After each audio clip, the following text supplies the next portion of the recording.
Que a paz de nosso Senhor, Deus e Salvador Jesus Cristo desça sobre vós em todo o tempo, eternamente, agora e sempre, pelos séculos dos séculos. Amém.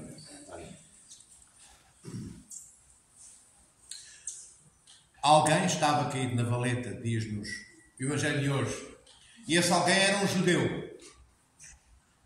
E passa um sacerdote e passa um levita, bem, ambos tinham um sacerdócio, só que um era sumo sacerdote, ou sacerdote do Conselho Sacerdotal do Templo, e o outro era um das muitas dezenas de milhares de levitas que existiam, da tribo do Levi.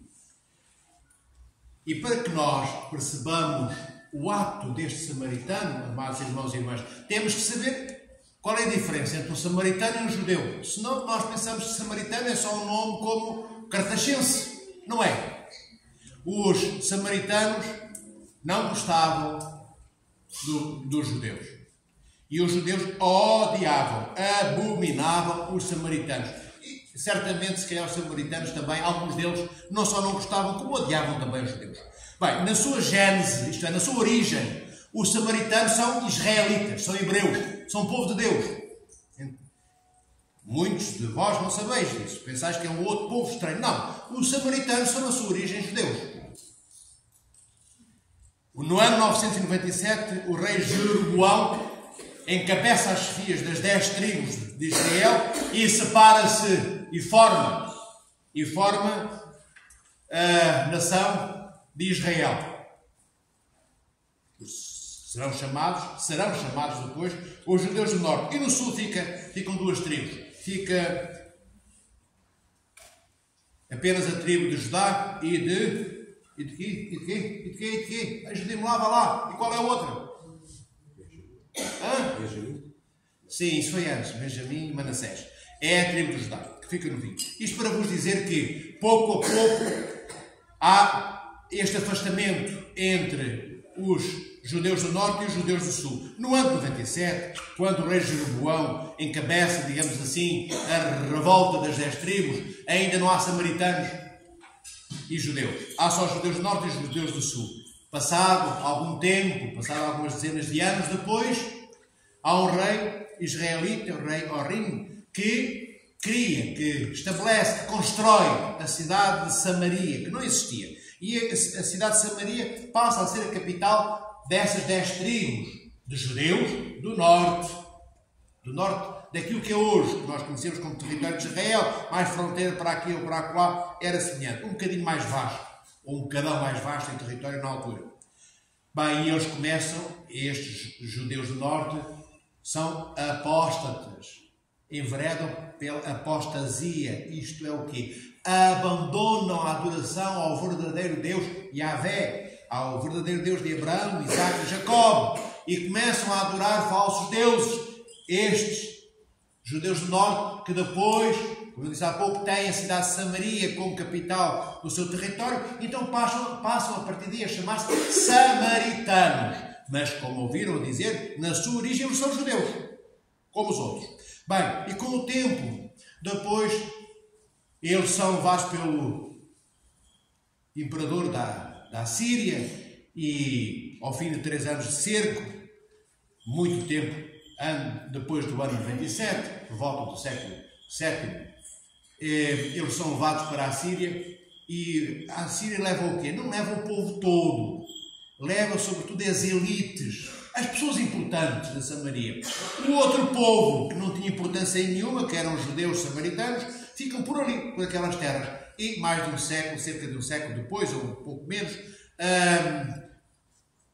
o rei da Síria, não esse, outros reis da Síria, enviam assírios para povoarem aquelas antigas terras onde estavam antigamente as 10 tribos de Israel e para se casarem com as samaritanas, para aquelas mulheres que viviam lá, que eram do povo da Samaria, para acabarem com qualquer veleidade, qualquer intenção de restauração do culto ao verdadeiro Deus, da adoração ao verdadeiro Deus, e também de haver alguma tentativa de revolta do ponto de vista político para conquistar os seus territórios. Nunca mais isso acontece, as tribos do norte estão perdidas para sempre, para todo o sempre. E mais tarde também vai acontecer, cerca de 150 anos depois, com as duas tribos do sul de Judá, também são depois levados para em cativeiro. Bem, e acaba toda esta história de 1500 anos, desta saga política e de adoração também do povo de Israel, vai-se findando, vai-se terminando. Isto para vos dizer o quê? É aqui que começam os samaritanos a existir. Então, porquê é que os judeus não gostavam os judeus do sul, de Judá, não gostavam de Israel, os judeus do norte, depois chamados samaritanos? Porque eles foram apóstatas. Portanto, começaram a adorar falsos deuses. Depois aconteceu o mesmo com Judá, mas mais tarde, quando as tribos do norte começam a ser apóstatas, isto é, a adorar falsos deuses, a região de Judá, todo o Judá do sul, ainda adora e ama o verdadeiro Deus. Tiveram, como eu disse há pouco, também alguns momentos em que não o fizeram, mas nessa altura ainda adoravam o verdadeiro Deus. Depois, porque as samaritanas foram-se casando com os assírios, que umas dezenas de anos depois da conquista da região das tribos do norte e toda da capital, como eu disse há pouco, vão-se miscigenando, vão-se casando com os estrangeiros. Então já há uma miscigenação entre sangue judaico dos samaritanos, que começaram por ser judeus do norte, com depois aqueles povos estrangeiros. E os judeus do sul, nunca se misturaram à partida com ninguém, ainda que houvesse casamentos também pontualmente, mas não houve assim todo o povo se mesclar, se misturar com povos estrangeiros. Depois, porque os samaritanos, a certa altura, uns 300 anos depois, 200 e tal, 300 anos depois da conquista da capital de Samaria, um dos reis da Assíria desse período permite que um dos sacerdotes e um dos levitas voltem para a região de Samaria e possam adorar o verdadeiro Deus. Porquê? Porque começaram a acontecer desgraças naquela região do território onde habitavam as 10 tribos durante aqueles primeiros 100, 150, 200 anos após a conquista pelo rei da Assíria, e começaram a acontecer desgraças. Porquê? Aquilo ficou o território praticamente certo, ou só com meia dúzia, ou os milharzitos do povo, que foi morrendo por lá, naqueles 150 anos, e começaram a quê? Aquele território começou a ser invadido por animais selvagens, como leões da montanha, por exemplo, devoravam os pequenos rebanhos e pessoas que existiam por ali. Então havia uma tese, havia uma ideia naquela época, nos povos daquela época, que quando acontecia alguma desgraça no território em que eu estava, eu tinha que descobrir qual era o Deus que se adorava ali, naquela terra. Imagina que eu era vila-franquense. Qual é o Deus que se adora em Vila Franca? E então convinha que adorasse o Deus que se adoraria no território de Vila Franca de Xira. Como ali, qual era o Deus que se adorava na Samaria? Yahvé. Então o rei da Assíria permite que haja um levita descendente daqueles que 300 anos foram em cativeiro para a Síria e enviou para lá. Para quê? Para restabelecer a adoração a Yahvé. Mas o que é que acontece? Ele não consegue e fica uma mistura entre a adoração ao Deus de Abraão, Isaac e Jacó, Yahvé, nosso Deus, triúnico, e com os deuses pagãos que eles adoravam por ali. Ficou uma mistura, não ficou mais uma religião pura nem purificada. E isto, pouco a pouco, foi afastando cada vez mais os judeus do sul destes judeus do norte, que já nem eram do norte, porque já não estavam lá, apenas estes povos misturados, e os do sul também foram depois conquistados. Bem, resumindo, depois os samaritanos começaram a não acreditar na imortalidade da alma, nem do corpo, nem na ressurreição, e isto afastou ainda mais esta família judaica, que no início era uma só. Voltando agora ao Evangelho de hoje, para percebermos qual é o ato e a extensão, para que entendamos todos qual é a abrangência deste ato de amor do samaritano de hoje em função do judeu. Já perceberam de onde é que eram os samaritanos e como é que os judeus os não amavam e os samaritanos também não, e por que razões isso aconteceu. Muito assim, superficialmente, nas linhas gerais, foi o que eu tentei contar-vos. Logo, este judeu que estava ali inerte, nem se calhar se percebeu inicialmente que aquele que se aproximava dele e que lhe lavava as feridas com óleo e com vinho era um samaritano. Se calhar não estava acordado. Bem, ele levou uma pancada feia e forte de salteadores, de bandidos, de ladrões. Aquele judeu que estava ali. Mas antes do samaritano passar, quem é que passa? Passa um sacerdote, passa um levita, que eram judeus. E vejam, e logo um sacerdote não era alguém qualquer que podia dizer: mas eu tenho estado afastado, estive na Grécia, só agora que regressei a Jerusalém, ou aqui e só agora que passo ao fim de 10 anos pela estrada que vai para Jericó, e enfim, ainda não esqueci-me de alguns costumes, de alguns hábitos, entre os quais de ser generoso e ter amor e de cuidar dos outros. Mas um sacerdote e um levita não podem invocar desconhecimento, deveriam ser os profissionais do amor, aqueles que amam, que servem em primeiro lugar. E eles passaram, e eles olharam aquele que estava caído, irmão seu, judeu, e foram embora. Não ajudaram. Nós podemos agora, enfim, especular: tinham medo que os salvadores voltassem, não pararam.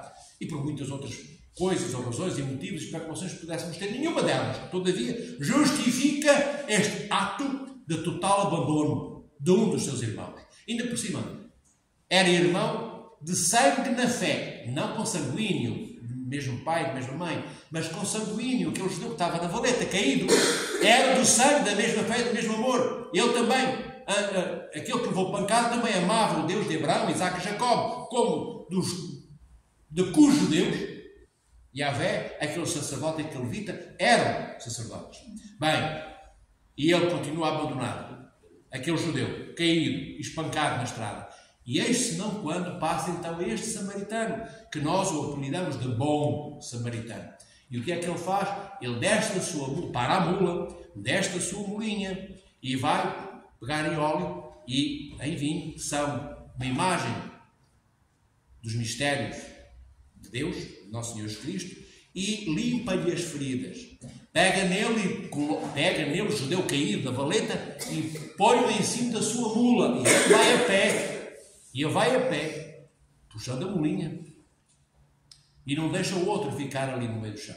E quando chega à estalagem, fala com o estalajadeiro, como diz o Evangelho de hoje, e diz: olha, está aqui esta bolsinha com moedas, com dinheiro, para cuidares dele que é do judeu. E se precisares de mais alguma coisa, se houver existirem alguns cuidados extras que eu, judeu, preciso, quando eu passar novamente por este caminho, depois eu pago esse extra. Vejam o cuidado do samaritano. Já era muito bom ter-o visto na estrada e ter ungido as feridas com óleo e vinho, mesmo que não o pusesse na mula. Já foi excelente que tivesse feito isso e tivesse colocado na sua mula e o deixado entregue ao estalajadeiro na estalagem. Mas ele ainda faz mais do que isso.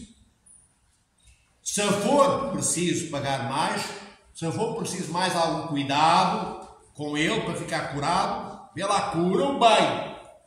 Se for necessário, quando eu passar, eu pago mais.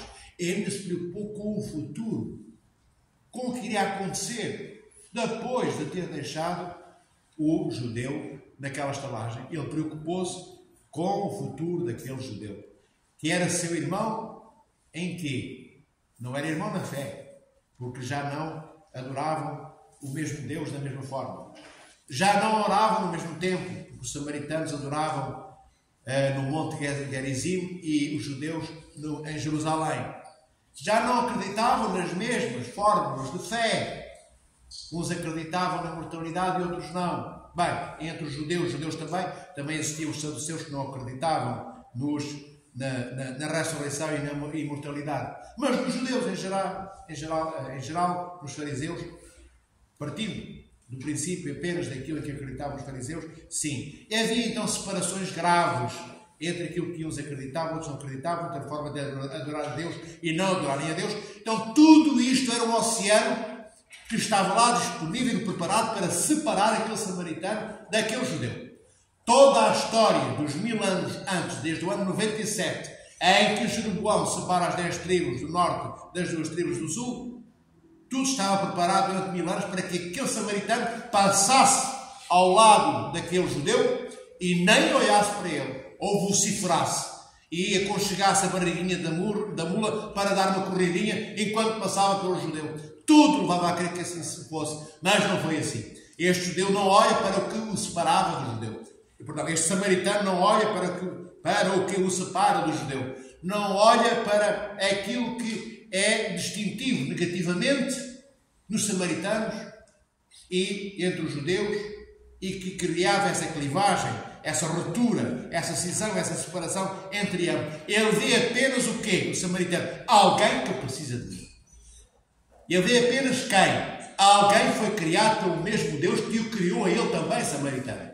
Mas nós, queridos irmãos e irmãs, nos dias que correm, nos nossos dias, nós nascemos onde? Nos nossos dias, nos dias anteriores, dos nossos tetravós, e dos tetravós, dos tetravós, dos tetravós, dos tetravós, não é? Nós somos criados onde? Numa casa. Dentro dessa casa existe uma família. À volta, normalmente, existem mais casinhas e mais famílias. Há aquilo que chamamos uma aldeia. Mas uma vila, uma cidade e um país. Uma nação-estado. Uma nação-estado.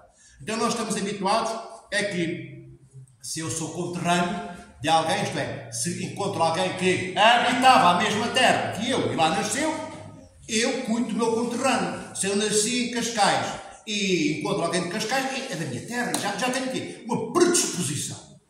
Ou se nasci em Estarreja, conheço alguém de Estarreja, ou em Aveiro, conheço alguém de Aveiro, tenho uma predisposição que é alguém que vive a mesma idiosincrasia que eu, isto é, tem os mesmos conhecimentos, os mesmos contactos, tem a mesma tipologia de vida, até os sentimentos que são vividos têm a ver com aquilo que acontece naquela terra e da forma como as pessoas se expressam e se manifestam uns aos outros. Então nós dizemos o quê? Nós, o nosso povo, os estrangeiros. Todos aqueles que não são da nossa terra são estrangeiros. Depois dizemos mais o quê? Os meus amigos e os meus inimigos. Logo, nós acertamos o passo por este modelo que a sociedade nos dá, numa pseudo-organização social em que está tudo aparentemente bem organizado. Estes não prestam e aqueles são muito bons. Aqueles são os meus amigos, estes são os meus inimigos. Este é o meu povo, aqueles são os estrangeiros. E está organizado desta forma. E o que é que o samaritano nos faz? Como se ele fosse uma espada. Corta a eito. Estabelece uma ruptura nesta sociedade organizada. E aquilo que a sociedade dizia, sociedade religiosa, sociedade civil, estas duas sociedades lhe diziam a ele, samaritano, que é aquele que estava no chão, era o inimigo. Ele, samaritano, não aceita essa definição. Para o samaritano não é um inimigo que é o judeu, é um irmão tombado, caído na estrada, na valeta. Então, este deve ser o parâmetro que nós devemos ter na nossa vida, queridos irmãs e irmãos. Cristo é isto que vem fazer. O Senhor vem acabar com estas clivagens, como eu disse há pouco, com estas linhas separatórias, com estas linhas de divisão. O Senhor vem amar a todos os inimigos e amigos, doentes e sãos, estrangeiros e povo local, aos estranhos e aos próximos da nossa casa. Cristo ama a todos. E não é por acaso que Cristo, Nosso Senhor, no Evangelho de hoje, dá este exemplo. Olhem quem Ele foi buscar. Vejam quem Cristo, Nosso Senhor, vai buscar como exemplo para esta parábola. Um samaritano. Era o pior que se poderia ir buscar para dar como exemplo. E o Senhor dá como exemplo. Porquê? Porque o amor de Cristo é radical. Então, esta parábola é uma parábola que estabelece uma linha divisória entre aquilo que o mundo criou como parâmetro, dando-nos um amortecedor, como se a sociedade nos amortecesse. Sabem o que são os amortecedores de um carro? O carro salta e anda, mas não parte, não oscila muito, não andamos aos encontrões dentro da viatura. Bem, a sociedade cria este tipo de almofadas para que nós finjamos que está tudo bem na vida. Não está. Às vezes é bom bater com o rabo no chão, não ter a almofada, partir o cotovelo ou um dedo ou dois, para acordarmos com a dor. Porque um dia acabam as almofadas, amados irmãos e irmãs. Um dia não teremos mais amortecedores nesta vida, nada que colha o impacto duro da nossa existência antes de nós. Um dia as coisas ruins vêm ter connosco. E não estou só a falar da morte, porque essa aí é a definitiva até a ressurreição, feita por nosso Senhor Jesus Cristo. Mas ao longo da nossa vida, enquanto estamos vivos, deparamos-nos com circunstâncias pesadas de dor, de ausências que nos magoam, que nos ferem, de falta de amor, de reciprocidade na maioria de tudo o que fazemos, ou muitas vezes isso acontece, e temos depois estes panos quentes sociais para fingir que está tudo bem, mais ou menos. Não está tudo bem. Não está tudo bem. Não está no Evangelho de hoje e não está na vida de hoje. Entendem, amados irmãos e irmãs? Senão, não havia necessidade de amarmos os nossos inimigos. Porque não haveria inimigos. Não haveria inimigos para amar. Existiriam só amigos.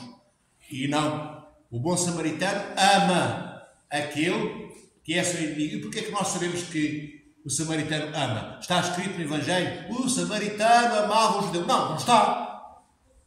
Porquê é que sabemos? Porque pelo ato que ele praticou. Quem ama faz isto. Se agora o samaritano passasse na sua molinha e no Evangelho ficasse narrado e escrito: quando o samaritano passou, olhou para a valeta e viu lá tombado e caído um judeu, e o samaritano, continuando, passando diante dele e continuando o seu caminho, disse estas palavras: amo-te muito, meu amigo judeu, ou meu conterrâneo judeu. Se estas palavras estivessem a costas, adiantaria alguma coisa? Cada uma das palavras adiantaria alguma coisa eu ler que eu, samaritano, amo-te muito, meu irmão judeu caído na valeta, sabendo eu que ele seguiu na sua mula, caminho fora. Isso adiantaria? Não adiantaria. O que adianta são, de facto, as ações, não as palavras.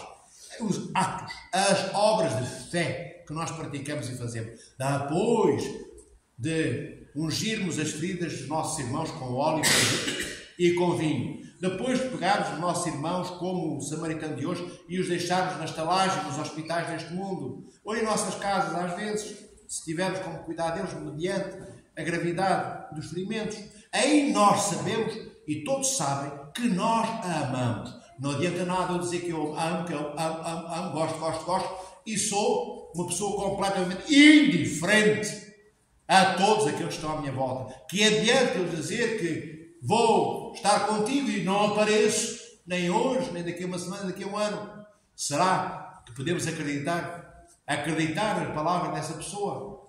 Se essa pessoa que diz que vou estar em tua casa hoje, vou aceitar o teu convite, e não aparece, quando ouvimos essa pessoa dizer que ama muito alguém, vamos acreditar nela? Claro que não.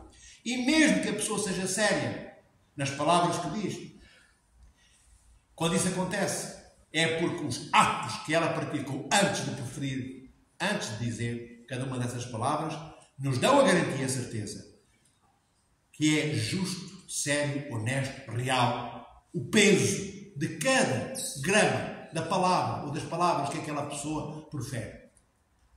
Nessas nós podemos acreditar que o que lhe está a sair da boca é profundamente enraizado no seu coração, queridos irmãos e irmãs. Mas o samaritano de hoje não me deixa dúvidas para esta história toda que eu estou a contar. Não há especulações, não é preciso falar de tanta coisa como estas que eu estou a invocar. Ele simplesmente passa para a mula, desta mula, vê como é que ele está cheio de feridas, pega no óleo e no azeite, limpa-lhe as feridas, põe-no no lombo da mula, leva para a estalagem, paga por isso e diz que volta a pagar mais como preciso. Vê, tudo atos práticos, tudo o que é necessário fazer foi feito. Não teve a especular. Não foi para casa perguntar à mulher aos filhos o que é que devia fazer. Não pensou, não, no próximo ano eu passo por aqui, agora não cuido deste judeu, talvez no ano que vem, quando eu for outra vez por esta estrada de Jericó, encontrar algum na estrada, e depois, calculadas bem as coisas, vou tentar ajudar. Não faz nada disso. Não faz nada disso diante daquele ato imediato de compaixão solicitada pelo judeu caído, ele age. É isto que nós devemos fazer, queridas irmãs e irmãos. Sempre. E não esperemos que seja alguém no chão, caído e tombado, um do nosso sangue, nosso irmão, filho da nossa mãe, do nosso pai, ou nosso primo, ou nosso vizinho, ou nosso colega de trabalho. Claro, se for algum destes que eu acabei de mencionar, não vamos deixar de ajudar também, só porque é mais próximo de nós. Mas não esperemos que tenha estas características todas, aquele ou aquela que vier a precisar da nossa ajuda. Se for alguém que nunca vimos na nossa vida, cuidemos como se fosse nosso irmão da nossa casa, sentado à nossa mesa nos últimos 20 anos, como se tivéssemos essa proximidade com ele ou com ela. Não fiquemos aliados, amados irmãos e irmãs. Não sejamos daqueles que criam histórias e fábulas para não ajudar. Quando vemos um pobre caído no passeio, deitado no chão, numa calçada de uma rua de Lisboa ou de uma cidade qualquer deste país, quantas histórias nós não inventamos. É perigoso. Olha, não passo por lá. Ainda comentamos com as nossas famílias e conhecidos. Sabe-se lá se tem uma navalha, uma faca escondida. É muito perigoso. Olha, ele não se lava. Significa que é preguiçoso. Não se lava porque é preguiçoso. Então não passo por lá, não lhe deixo nada. Porque se ele cheira mal, é preguiçoso. Vejam as deduções. Ele cheira mal. Então, cheira mal, não se lava. Não se lava porque é preguiçoso. Se é preguiçoso, então está a pedir esmola para quê? Eu não dou dinheiro a um preguiçoso. Porque um preguiçoso não quer trabalhar, não gosta de trabalhar. Mas isto sou eu que criei esta fábula, este cenário, esta história. Como é que eu sei se a pessoa que está no chão é preguiçosa? Como é que eu sei se lá porque não se lavar é porque não lhe passa para a cabeça lavar-se? Eu já falei com ele. Eu já estive 1 hora, ou 2 ou 3, sozinho sentado no passeio ao pé dele ou ao pé dela. Não estive. Nem vou ficar. Eu já crio estas histórias todas para que ninguém me culpabilize vendo que eu passei e nem olhei, quanto mais ter ajudado e não ser criticado. Então crio estas histórias que deambulam pela sociedade, que me isentam de responsabilidade. Eu até ajudava, mas ele é um homem perigoso. Eu até ajudava com umas moedinhas, mas ele é preguiçoso. Sabe-se lá se é para a droga ou para o vinho. Não é? Então não dou. E não dou nunca. E não dou nunca. Então abandono. E como eu abandono aquele que estava no passeio, e aquele era Cristo, ele próprio, o Filho de Deus, o Verbo encarnado, e eu abandonei Deus. E tudo que eu decidi que aquele moribundo que estava ali, que aquele doente deitado na calçada, tudo aquilo que eu decidi que ele era, eu decidi que é o que Deus é. Então Deus cheira mal, porque o pobre cheira mal. Deus é um preguiçoso, porque aquele pobre é um preguiçoso. Deus é perigoso, porque aquele que está ali no chão pode ser perigoso. Se eu me aproximar, pode me agredir ou até ferir. Então aquele pobre, naquele pobre eu ponho, também jogo tudo o que Deus é. Não sendo nada disto o Senhor nosso Deus. E porquê? Porque o Senhor não é aquele que diz, quando matares a fome, deres água, vestir, visitar no hospital, na prisão, é a mim que visitas, é a mim que matas a sede, é a mim que matas a fome, é a mim que vestes. Não é Cristo que diz isto, é este nosso Cristo. Então aí aquele pobre que está deitado no chão não precisa da nossa roupa, que não a tem, ou tem pouca, ou está rompida, ou esfarrapada. Não precisa de comida, ou está esfomeado. Quantos ficam tão felizes porque lhes damos umas moedinhas ou um pão, qualquer coisa para comerem? Então, se eu estou a rejeitar alimentar, estou a rejeitar vestir, só fiquemos por aqui, por estas duas premissas e por estes dois atos que eu não pratico. E estamos a rejeitar o próprio Cristo. Não visto, e Cristo diz, quando vestires alguém é em mim que vestes. Não matei sequer a sede, e Cristo diz, quando matares é em mim que matas a sede. Então vejam, e vejamos todos nós, antes de seguirmos adiante pelo caminho da nossa vida, vejamos, pensemos, meditemos, reflitamos, se não é melhor pararmos para ver quem está caído no chão, pelo menos fazermos como fez o bom samaritano, mas podemos fazer mais. Podemos dar um abraço. A pessoa cheira mal, e se nós cheirarmos bem, e se abraçarmos a pessoa que cheira mal, ela fica a cheirar menos mal. É verdade ou mentira? Porque toma do nosso perfume, toma do cheiro do sabonete que nós usamos para tomarmos banho. Então demos também até o nosso cheiro àqueles que cheiram mal. Não tínhamos medo de dar um abraço, mas que nesse abraço não vá só depois umas mãos para afastar e dizer, eu vou rezar por ti. Não chega a orar por ti. Não chega só a dizer, eu vou rezar por ti. É preciso fazer como fez o samaritano de hoje. Pegar no outro, rezar por ele e pôr em cima da mula. Pôr em cima da mula significa o quê? Trazê-lo para a nossa vida. Trazê-lo para as nossas preocupações. É isto que significa pôr em cima da mula aquele que está doente. Então ponhamos em cima da mula da nossa vida. A mula da nossa vida, a mula é o quê? É um bichinho resistente. É uma espécie de um resistente macho e burro e égua. É um alimário. Pronto. Um burro maior. Então é resistente. A nossa vida também é mais resistente do que a vida daquele que está a cair no chão, não é? Nós temos, se calhar, emprego, nós temos uma casinha alugada que nos a renda pagamos, mas o outro não tem renda para pagar porque não tem casa, vive no chão. Então a nossa mula, isto é, a nossa vida, está mais bem estruturada, é mais resistente do que a vida do outro que nada tem. Então olhemos, pensemos, amados irmãos e irmãs, em sermos no mínimo como o bom samaritano de hoje, em sermos no mínimo como o bom samaritano de hoje. E se possível, como eu disse, terminando já aqui, demos um abraço, porque é muito bom dar comida aos outros. Mas se eu não der possivelmente um abraço, eu ainda estou a julgar o outro. O cheiro é suficiente para me afastar. Pensemos se isso é uma razão suficiente, alguém não ter um banho bem tomado, se isso é razão suficiente para não poder partilhar de um abraço meu, ou de um beijo. Que o Senhor os abençoe e vos torne a todos boas e bons samaritanos. E a nós também, sacerdotes, povo, membros do povo de Deus, como todos vós sois membros do mesmo povo de Deus, do qual fazemos todos parte. Que o Senhor vos abençoe e ame. Lembrai-vos da Quaresma que começa terça-feira, dia 28.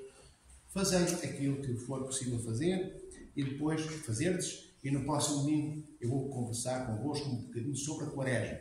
Mas podeis perguntar ao Sr. Bispo Teodoro, ao Sr. Reitor, também ao Sr. Gabriel, se tiveres dúvidas do que é que podeis fazer ou não fazer. A Quaresma não é uma obrigação, é um convite que Deus faz. Mas os convites de quem nos ama e de quem nós amamos devem ser ordens para nós.